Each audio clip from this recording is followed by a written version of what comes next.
Welcome back to Odisha UP high school education. आज आम discussion करबा pre HSC examination 2024 class X second set सामाजिक विज्ञान 100% रियल क्वेश्चन ता सहित करेक्ट आंसर आलोचना करबा। तेणु समस्त वीडियो शेष पर्यंत देखंतु आ चैनल नुआ थिले चैनल को सब्सक्राइब करंतु बेल आइकन को ऑल कर लेंतु। देख रही कॉपीराइट अस्ता सेट समय 60 मिनिट पूर्ण संख्या रही 50। देख नेक्स्ट रही 1 नंबर दिवा केउं संबल प्रकृति रे गंताकर अव्यवहृत अवस्था रही तार नाम लेख। प्रच्छन्न संबल। ओके नटिकाल केते माइल दूरता प्राय 11.6 किलोमीटर। भारत में मोट आयतन केते प्रतिशत भूमि समतल भूमि अटे 43%। भारत में केउं राज्य सर्वाधिक तारण भूमि देखा देता है हिमाचल प्रदेश। राजस्थान पोखरान और जैसलमेर अंचल में देखा मरुस्थली मृत्यु कौन कहते लिथोदलिक। भारत समुद्र आयतन शतकड़ा केते भाग अंचल प्रतिवर्ष मृत्यु होता है प्राय 21 भाग। भारत आभ्यंतरीण अंचल में केउं प्रकार जलवायु देखा देते शुष्क जलवायु। भारत संविधान अनुसार अरण्य केते विभक्त कराई 3 भाग रे। भारत जातीय उद्यान संख्या केते 103टी। केउं कार्य बहुमुखी नदीबंधन योजनार कार्य नहीं वृक्षरोपण। आंध्र प्रदेश केउं स्थान अभ्र उत्पादन प्रधान केन्द्र बक्कार। ओके नेक्स्ट आम दिवा दुई जन व्यक्ति आयर वैषम्य को केउं दारिद्र्य कहे आपेक्षिक दारिद्र्य। 2011 मसीहा जनगणना अनुजाई आम देशर महिला श्रमिकों संख्या केते प्रतिशत थिला 25.6%। आम देशर जातीय उपभोक्ता दिवस केबे पालन कराए आंसर होती डिसेम्बर 24 तारिख। खेड़ा आंदोलन सफलता प्रभावित होई किए गांधी आंदोलन प्रधान अनुगामी होते सरदार वल्लभ भाई पटेल। किए ओडिशा प्रादेशिक कांग्रेस कमिटी प्रथम सभापति थे गोपबंधु दास। दलित श्रेणी पृथक निर्वाचन मंडल घोषणा प्रत्याहार दाबी रे गांधीजी केबे ठारू अनशन आरंभ करथिले 1932 सेप्टेम्बर 20 भारत छाड़ आंदोलन समय महात्मा गांधी को केउठारे बंदी कर रखा जाइथिला पुणे थारे पुणेर आगा खां प्यालेस ठारे। ओके सुभाष बोस पूर्व किए आजाद हिंद फौजर नेतृत्व नहीं कौन हम सुभाष चंद्र बोस पूर्व किए आजाद हिंद फौजर नेतृत्व नहीं मोहन सिंह। कैबिनेट मिशन केबे केते संख्या विशिष्ट संविधान प्रणायन सभार प्रस्ताव देता 389। मुख्यतः केउं अंचल नहीं ओडिशा इंग्रेज मान द्वारा शासित होता पुरी कटक बालेश्वर। किशोर चंद्र हरिचंदन केउंगड़ दरबार राजा थे किशोर चंद्र हरिचंदन आई थिंक आठगढ़ राजा है right answer. Okay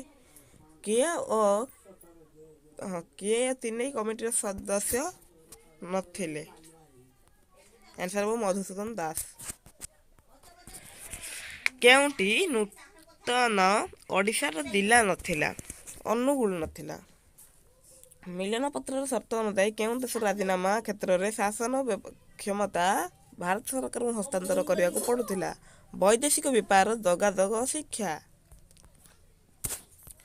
10th social science page number 4 second set माने ब्लैक पेपर रही ए सेट रही। ओके बुझेला नेक्स्ट आम जा केउं गोटे राजा कटक सम्मेलन समय मिश्रण पत्र स्वाक्षर कर मयूरभंज राजा कर एडवार्ड रॉबर्ट केउठारे जन आंदोलन को दमन करने को चेष्टा करते यानम ठारे केबे भारत में एक नुआ शिल्पनीति घोषित होता 1956 मसीह केउठी एक आणविक रिएक्टर नुहे आकाश कोया क्या कहुए एक जनजाति को कहुए से जनजाति कौट रोले ना कोरापुट रे। ओके कोरापुट रे से जनजाति गुड़ाक रही। ओके बुझेगा कोरापुट आंचलिक आयुर्विज्ञान गवेषणा केन्द्र केउठारे अवस्थित भुवनेश्वर अवस्थित। केउठारे फल चाष केन्द्र प्रतिष्ठित हो नथिला संबलपुर रे। केउं सॉफ्टवेयर कंपनी ओडिशा रे उपस्थित नहीं very simple oxygen right answer. केउठारे एक तापज विद्युत केन्द्र स्थापित होइछि यदि आंसर जानते कमेंट कर कि आंसर टेलीग्राम जाके आनीपर। टेलीग्राम लिंक बहुत इंपोर्टाट कथा मुझे कही ना मन रख आम टेलीग्राम चैनल लिंक आम डिस्क्रिप्शन बॉक्स दीजिए जोटिकी से पीडीएफ पाइब विभिन्न प्रकार अपडेट पाई अलरेडी यही पीडीएफ टी मुझे काले राति 12टा पाखापाखि सेंड कर देती टेलीग्राम तेणु समस्त टेलीग्राम जॉइन हवा दरकार निहाती दरकार। ओके केउं निर्वाचन दलीय संकेत व्यवहृत हुए ना सरपंच पद पर निर्वाचन। ओके निमित्त मध्य केउंटी निर्वाचन अधिकारी कार्य परिसरभुक्त नुहे निर्वाचन प्रचार। ओके दुई चकिया दानर क्षमता यात्री क्षमता केते 2 जण तापर देख सुएज संकट भारतर केउ राष्ट्र को समर्थन करथिला ब्रिटेन ओके आंसर होती ब्रिटेन। तापर देख बांग्लादेश प्रथम प्रधानमंत्री नाम कौन शेख मुजीबुर रहमान ओके।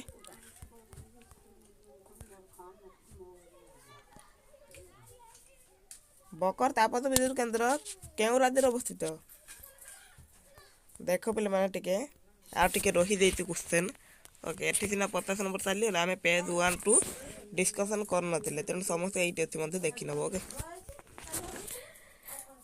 बकर तापत विद्युत केन्द्र केउ राज्य अवस्थित एक्चुअली मो रटा बहुत माने कौन रिअरेंज करके आनिबा कथा किंतु भूल क्रमे से एमती रही ओके। देख बकर तापत विद्युत केन्द्र केउ राज्य अवस्थित झारखंड अवस्थित ओके। केउटी एक भारत यार मुख्य शस्य धान तापर केउ सहर को भारतर भलेक्टर राजधानी आख्या जाइए बेंगालुरु। पूर्व उपकरण रेलपथ मुख्य कार्यालय केउटी भुवनेश्वर। तापर ये कोयला खली अंचल नदी बंध योजना कार्बेक्स व्याघ्र योजना देख कोयला हो right answer 16 number 17 number right answer हो रिहांडा 8 नंबर राइट आंसर हो उत्तराखंड 19 नंबर राइट आंसर हो 2016 मसीहार देख कौन रही 164 हो right answer 20 number right answer हो 2001 मसीहा 21 नंबर राइट आंसर हो सेवा 22 नंबर राइट आंसर हो उत्पादनकारी ओके 22 नंबर देखने आउ कौन रही देख सब आई थिंक होती डिस्कसन करने देखने भल आगे दरिया पीडीएफ टेलीग्राम जॉइन हो पार लिंक अच्छी डिस्क्रिप्शन बॉक्स ओके लिंक अच्छी डिस्क्रिप्शन बॉक्स टेलीग्राम जॉइन हो पार रोचे धन्यवाद ओके। आ सब्सक्राइब करने को तुम भी भूल ना 110K सब्सक्राइब कंप्लीट कर दिए ओके रोचे धन्यवाद।